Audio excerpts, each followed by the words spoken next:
Semua menteri mau melakukan hal yang sama. Cuman Erick Thohir kelebihan, window dressingnya kelebihan. Jadi orang menganggap pasti ada problem Erick Thohir. Ada yang mau dia sembunyikan. Kan orang yang window dressingnya berlebihan, showcase, itu artinya ada hal yang sebetulnya dia tahu dia menyimpan sesuatu yang suatu saat bisa meledak sebagai kasus. Kira-kira itu kan. Secara psikologis kita tahu orang yang menggede-gedekan dirinya dan tiba-tiba berupaya untuk menghipnotis publik, itu artinya dia cemas dengan dirinya sendiri. Jadi kita hidupkan kembali ide bahwa siapa yang ingin jadi presiden silahkan datang ke Refli Harun Channel untuk berdebat. Kan itu lebih gentlewoman sebetulnya. Kalau kita manfaatkan fasilitas untuk berdebat. Padahal sebetulnya idenya kita belum tangkap. Apa sih ide Erick Thohir tentang Indonesia 2024? Apa ide Erick Thohir dengan lingkungan hidup? Kan itu yang mesti kita lihat sebetulnya. Jadi sayang nih brother Erick yang kalau dia sekedar jualan dirinya, dia mesti jualan idenya. Dia itu apa itu? Itu intinya.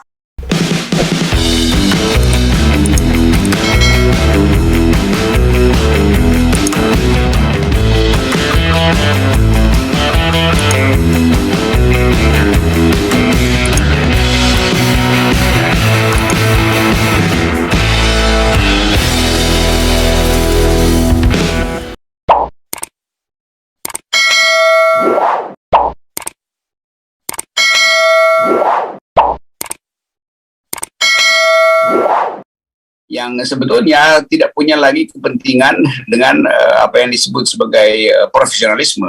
Karena semua anggota kabinet berupaya untuk menabung konstituen melalui fasilitas negara, yaitu kunjungan ke daerah, kalau liburan dia pasti jadi politisi dan tidak lagi mikirin bahwa fungsi dia adalah public servant. Jadi itu yang terjadi. Nah, soal semacam ini yang dibaca oleh rakyat bahwa memang pada akhirnya demokrasi kita akan dihitung berdasarkan tradisi yang biasa kita sebut sebagai elektabilitas. Nah, kita ingin agar supaya ke depan berdasarkan pengalaman masa lalu, intelektualitas harus mendahului elektabilitas. Jadi itu yang menyebabkan kocar-kacir komposisi di kabinet. Jadi ide 0% itu membuat kocar-kacir kabinet karena menganggap bahwa kalau rakyat pada akhirnya menyetujui 0%, itu seluruh fasilitas yang dipersiapkan sekarang itu berantakan. Jadi Erick Thohir percuma bikin tim sukses dengan dana yang besar-besar kalau pada akhirnya 0%. Demikian juga Pak Prabowo. Buat apa Pak Prabowo nggak mendukung 0%? Kalau dia mendukung 20%, artinya dia akan didikte dan disandra oleh PDIP. Jadi akal sehat mulai pulih karena gerakan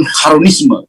Semua menteri mau melakukan hal yang sama. Cuman Erick Thohir kelebihan window dressingnya kelebihan. Jadi orang menganggap pasti ada problem Erick Thohir. Ada yang mau dia sembunyikan. Kan orang yang window dressingnya berlebihan, showcase, itu artinya ada hal yang sebetulnya dia tahu dia menyimpan sesuatu yang suatu saat bisa meledak sebagai kasus. Kira-kira itu kan. Secara psikologis kita tahu orang yang menggede-gedekan dirinya dan tiba-tiba berupaya untuk menghipnotis publik, itu artinya dia cemas dengan dirinya sendiri. Nah, saya lihat itu pada Erick Thohir. Itu saya nggak lihat pada Ganjar, walaupun Ganjar ada sinyal IKTP kemarin, tapi Ganjar percaya diri aja. Erick Thohir agak aneh sebetulnya. Dia berupaya terus untuk memfasilitasi semua kegiatan, mulai dari banser segala macam, tapi terlihat bahwa ada hal yang tidak otentik. Nah, saya ingin agar supaya Erick Thohir bercakap-cakap dengan Refli Harun, supaya kalau dia mau jadi presiden, dia mesti promosikan dulu ide 0% itu. Baru kita lihat bahwa dia otentik.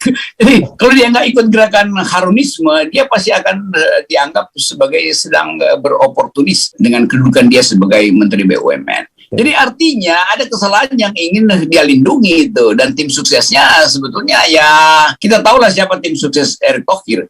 Yang hanya jadi loyalis karena urusan pragmatis, bukan karena urusan ideologis. Nah, bahaya Erick Thohir adalah dia tidak diikat secara ideologis untuk mengucapkan dengan kepercayaan diri bahwa dia ingin jadi presiden. Dia masih ngitung-ngitung, dan hitungan dia itu makin lama makin konyol. Jadi kita hidupkan kembali ide bahwa siapa yang ingin jadi presiden silahkan datang ke Refli Harun Channel untuk berdebat. Kan itu lebih gentle dan lebih gentlewoman sebetulnya.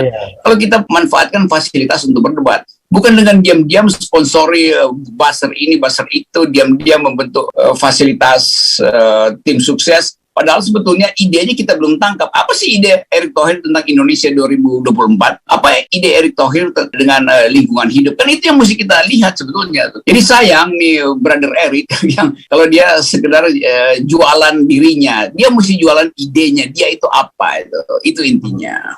Bung Rocky ya, kalau kita mau adil ya, ini kan semua calon-calon yang disebut ini tiba-tiba muncul deklarasi di mana-mana. Deklarasi, saya pakai abjad lah ya, biar dianggap netral ya kan. Deklarasi Anies ya kan, deklarasi Erick, deklarasi Ganjar, deklarasi Puan ya, Prabowo, Puan, bahkan deklarasi Luhut Binsar Panjaitan ya kan. Itu gejala apa? Mereka menikmati deklarasi yang seolah-olah tidak connected sama mereka, tapi sesungguhnya mereka nikmati sebagai sebuah kalkulasi politik mereka ke depan. Bagaimana Bung Rocky melihat ini? Ini sebetulnya deklarasi itu semacam bab 1 dari buku politik mereka itu, yaitu menghitung potensi dilirik oleh lembaga survei. Kan sebetulnya deklarasi artinya upaya untuk meminta disurvei. Kan itu intinya tuh. Jadi sebetulnya politik kita itu masih dangkal. Kalau betul-betul kapasitas seseorang itu mumpuni, dia mendeklarasikan dirinya, bukan tim suksesnya yang sebetulnya hanya ingin memantau elektabilitas lewat survei. Jadi sekali lagi, terang-terangan aja, saya Erick Thohir ingin jadi presiden. Saya ingin minta diuji di wilayah hukum. Maka silahkan berdebat dengan Refli Harun. Kan itu intinya kan. Saya ingin diuji di wilayah pengetahuan tentang pendidikan dan peradaban. Silahkan datang ke Gita Wirjawan Endgame. Saya ingin diuji tentang environmental ethics, datang ke Harsono Point. Jadi sebetulnya seluruh masyarakat sipil melalui podcast pertama-tama menyediakan forum untuk menguji kemampuan kapasitas seorang potential leaders. Itu yang mesti mereka lakukan sebetulnya. Bukan dengan masang baliho dan kita nggak ngerti balihonya besar, otaknya kecil kan. Jadi kira-kira begitu masalahnya. Orang nggak ngerti ini baliho demi apa gitu. Idenya apa di belakang baliho itu. Jadi apa yang dilakukan Rizal Ramli dengan mendeklarasikan diri itu adalah tindakan yang benar dan etis sebenarnya. Ya, Rizal Ramli dengan segala macam pertimbangan merasa dia bisa jadi presiden. Karena itu dia ucapkan sekaligus bahwa dia mampu jadi presiden. Kan itu fair aja kan. Jadi biasakan aja bahwa saya mampu jadi presiden. Oke, deklarasikan dirimu dan minta diuji itu. Nah, Rizal Ramli nggak ada ketakutan untuk minta diuji dimanapun karena dia mampu untuk ditantang dan dievaluasi. Yang takut orang yang dipertemukan dengan Rizal Ramli. Ya, itu intinya tuh. Nah, hal yang sama kita ingin, kan kita nggak lihat baliho Rizal Ramli, karena Rizal Ramli punya kepercayaan diri untuk diuji di dalam debat publik. Demikian juga mestinya Erlangga, Puan, Erick Thohir, kan itu intinya kan. Kan kita nggak mungkin beli kucing dalam karung, kita ingin beli kucing dalam karung bolong supaya kita langsung bisa lihat kucingnya gitu. Atau kita beli kucing tanpa karung ya kan? Nah, itu lebih bagus lagi tuh. Jadi kita langsung kelihatan nih warnanya.